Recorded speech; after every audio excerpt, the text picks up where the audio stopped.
don't know if this is working. This is the first time I'm trying it, and there's not anyone here, so I'm just talking to myself. And I think that's pretty weird.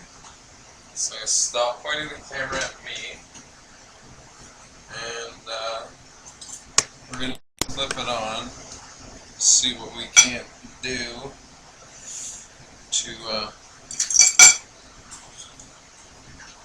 maybe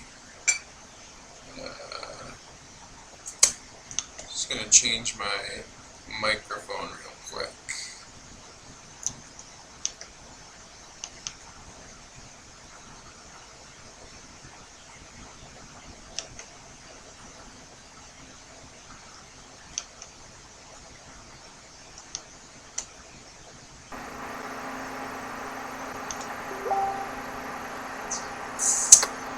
Alright, I think we're good to go.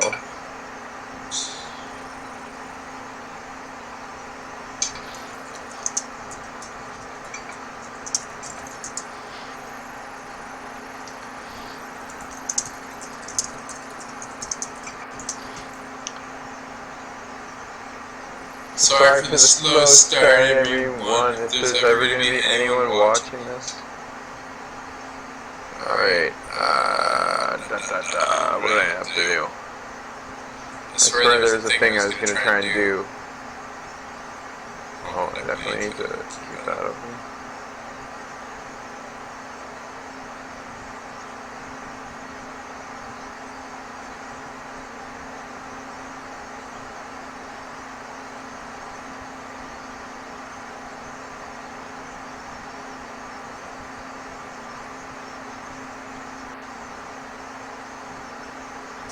Alright, well, see what happens.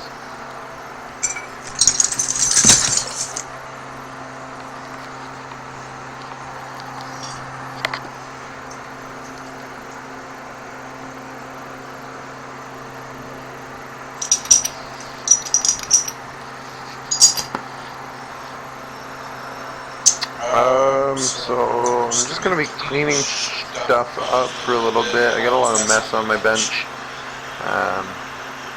which is kind of like the rest of any of my workspaces, which isn't really good, but you know, cluttered mind.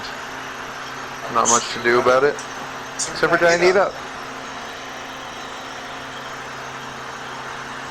So you should never really do this, have both ends of a rod hot at one time. I feel like it's a little bit dangerous. But I'm not going to be touching this rod again.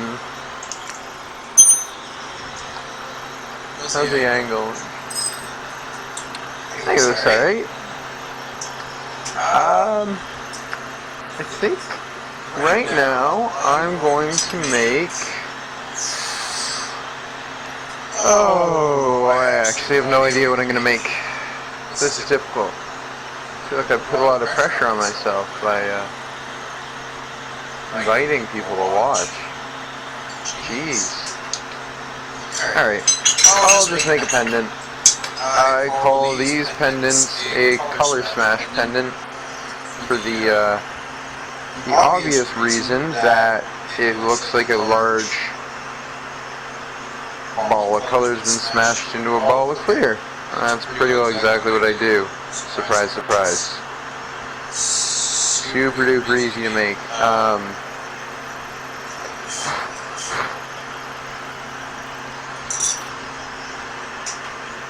I don't know who the hell I'm talking to, so if you know what you're talking about, correct me if I'm wrong in anything I'm saying. If you don't know what you're talking about, take my word as gospel and argue with people using me as a basis of truth. That way we can both look like idiots together. Or alternatively, don't ever do that, please.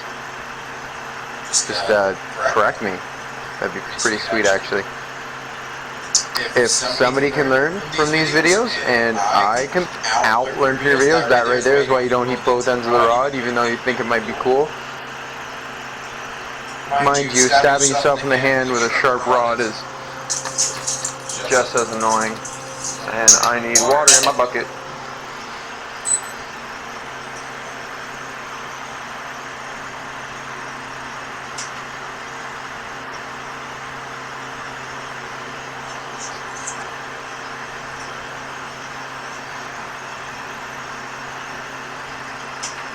So I like to use striking colors for this.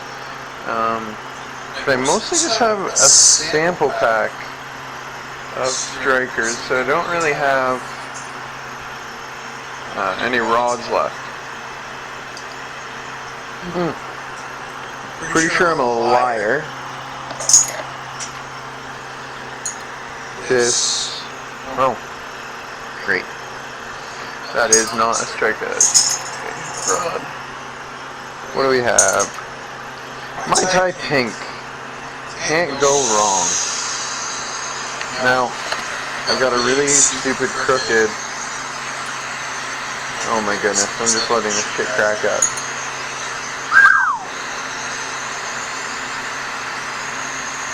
I like that we can see just my belly peeking out. And you can see all my bench and all my mess. You can see this sweet mushroom. Alien invasion.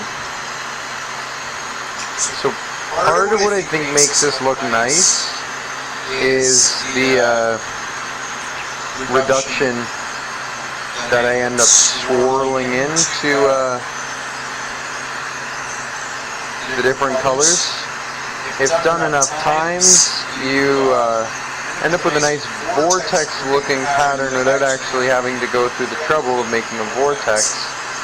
And the key for that, and for me, has just been to fold and trap clear in with your colored rod, and before you lay any of your colored rod on, to get it worked up and folded over to trap some of those reduced areas into the glass, and then fold that up onto the clear. And by really mixing those in, it gives you a little bit of flexibility, and you can work a little bit more delicate of colors. So you can do this for the yellow, but it might look a little funny. Just in that the yellow will thin and it doesn't have those swirls in it, so it won't have that added depth of swirls. So it's just been swirled up a lot at this point. That's stupid. I'm doing dumb shit on video. There's lots of evidence of it. Shouldn't be behaving that way.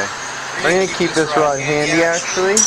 I'm going to use that as my punty. That way I don't have a different color when I take this one down.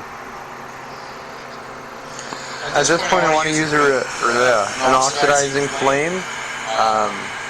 That'll blast off any of that. I think it's an oxide on the outside of the glass that I've swirled up. Now I'm actually kind of I'm thinking that there's not enough depth to this one, so I'm going to take it and I'm going to fold it back onto itself.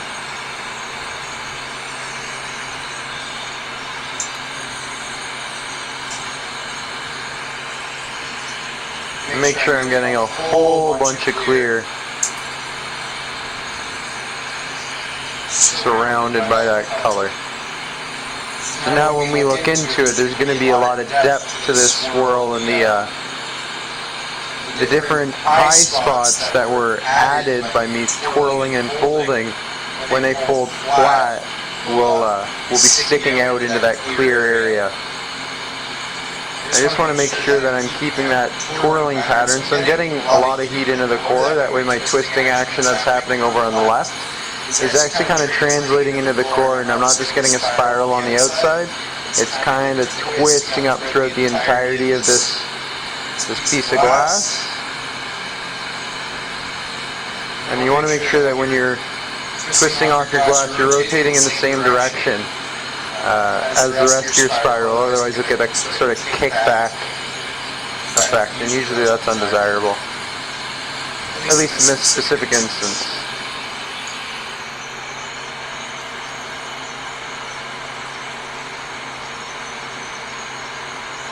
I have probably the worst internet for this. So I'm going to go back and try and watch this stream, and I have the feeling that it's going to be a big old pile of garbage, and you're going to hear every fourth word I said. But all that said, it's pretty cool. If it works, if I can do this regularly, I feel like even if I waste time out here, it won't be as wasted. So now that I've got a good core heat, I can start heating the end and tilting the far side to the bench. That's going to make the glass that's narrow and will pick up the heat faster slump down onto the larger core of glass. Now, I really shouldn't have used this glass with all its cracks in it, but I'm no rock star. No one is going to pay the amount of money that would command that level of detail and time at this point for this type of piece. And the people that would pay for these really don't care to see the difference between a piece with surface crack and crazing that's been melted in and bubbles at that point and a flawless piece. There just isn't that appreciation in this area. You can see that they melt away, traps a couple of surface bubbles, but it doesn't hurt the value to my customers at this time. Your mileage may vary. If you're trying to make something very clean and you're trying to command top dollar though, you never want to work with a piece of glass that's been cracked like that, because trapping bubbles just isn't clean work, and you can see that in this piece that it's not clean. It is trapping bubbles, and when I close this up and put that glass at the face of the marble, I'm probably going to have to skin it off if I want to have a nice clear lens. We'll see how this turns out though. So I'm just melting it down because I want to shrug it all up. And I don't want to force it. I don't want to compress the back end. Because if I do a compression, then I might end up taking that back and pushing it up and through the vortex and losing most of the effect that makes the vortex three-dimensional in this silly color smash. So if I take some of that oxygen away, I can go to a warmer flame. And I'll take advantage of that heat to just kind of speed things up. If I were recording a video, I would probably be playing this back at 2 times speed, so that I wasn't really wasting everyone's time as much. And I keep saying everyone like anyone is actually watching this, but maybe one day someone will.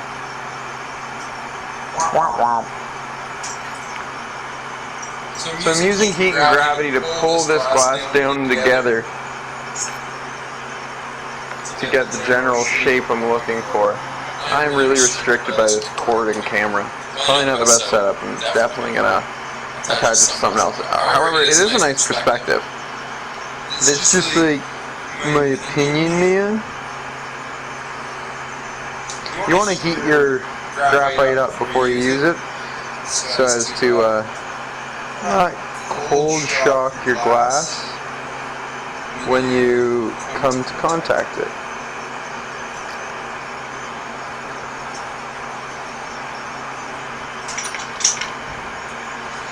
So that compression, I don't even know if I chose a good color for this. We'll have to see if it strikes. Otherwise, it'll get a nice fit back.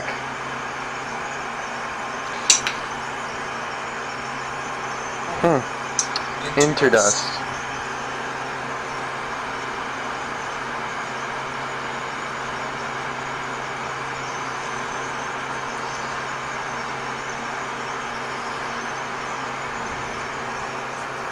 So for this I want to go to a smaller flame because I only want to heat a small amount of glass. If I heat all this glass, then I'll undo the work I just did to push that compression into the glass.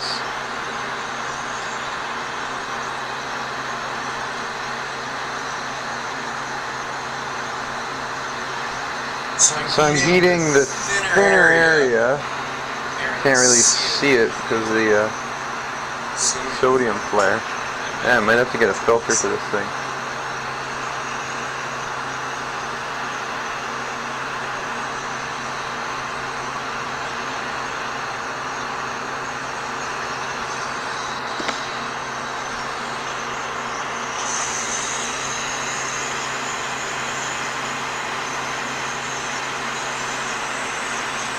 By tilting the rods so that the pendant is facing upwards and the rod is above it, any of the excess glass will flow towards the pendant face.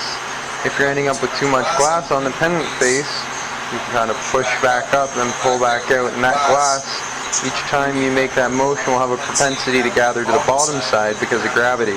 Alternatively, you can twist your glass up and kind of strip it away.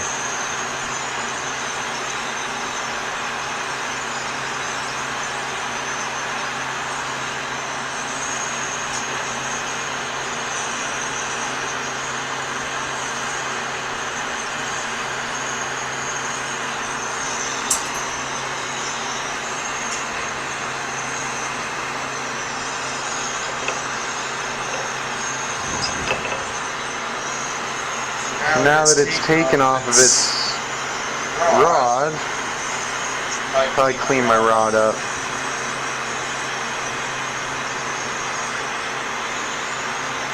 And you can use much smaller rods for cleaning up your work. It's probably a better use of your material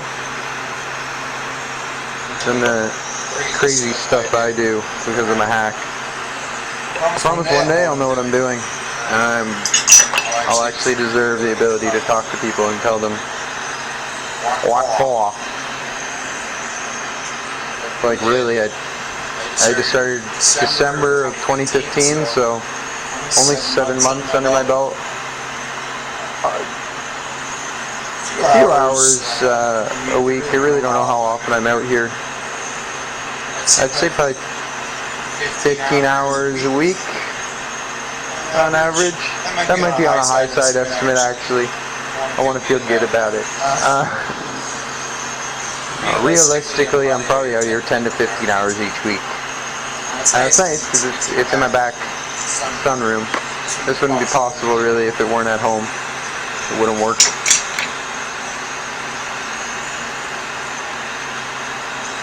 Now, this probably would have been really nice with Dichro in it. Or maybe an actual striking color. But you can't win them all.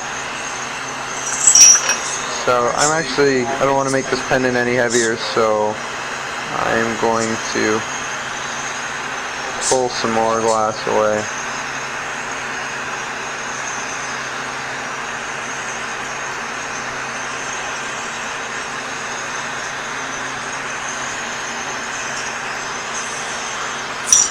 Sometimes it goes real hot. Makes your fingers burny.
I want to give that a good flame polish to get those tool marks out.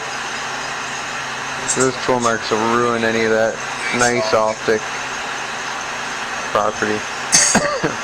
Optical properties? Words? No normal man? So hot. Ooh. Baby.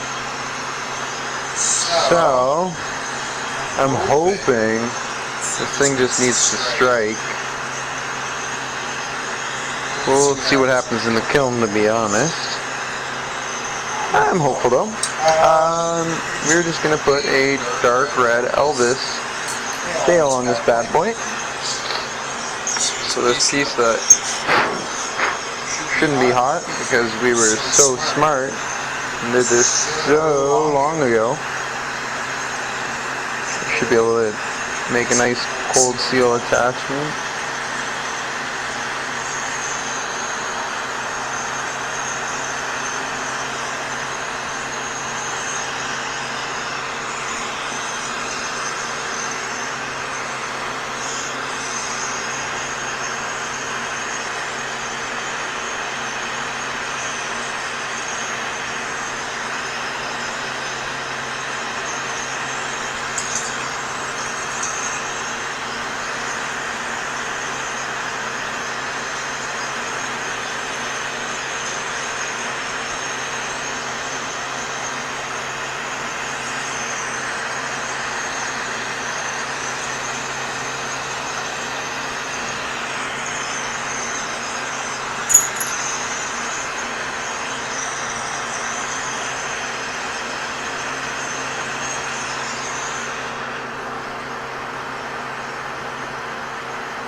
I make these nifty little tungsten picks just out of a tungsten welding electrode and a little bit of time on the lathe.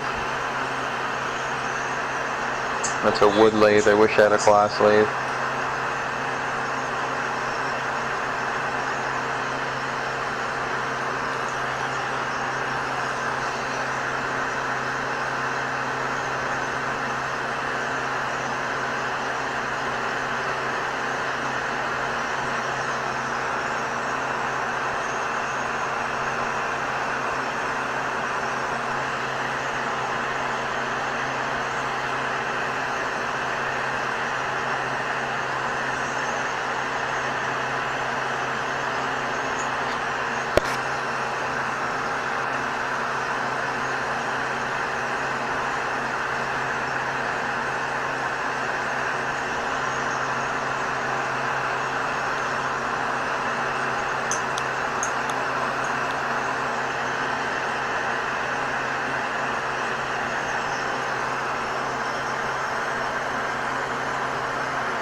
Well, that's a pretty boring pendant. So, don't know how to get used to the half hour of mine or your time. That's like though. Thanks for watching.